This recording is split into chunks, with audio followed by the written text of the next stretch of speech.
তোমার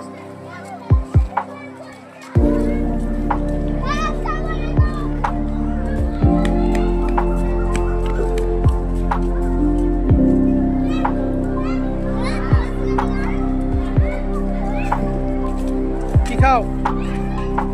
শরবত মজা, গরমে ভালো লাগে। এখানে বসে থাকতে কেমন লাগে? অনেক ভালো লাগে, ছায়া আছে না? পুকুর পাড়ে খুব সুন্দর পরিবেশ, মনে যায় সারাদিন বসে থাকি না। আচ্ছা বসো বসো।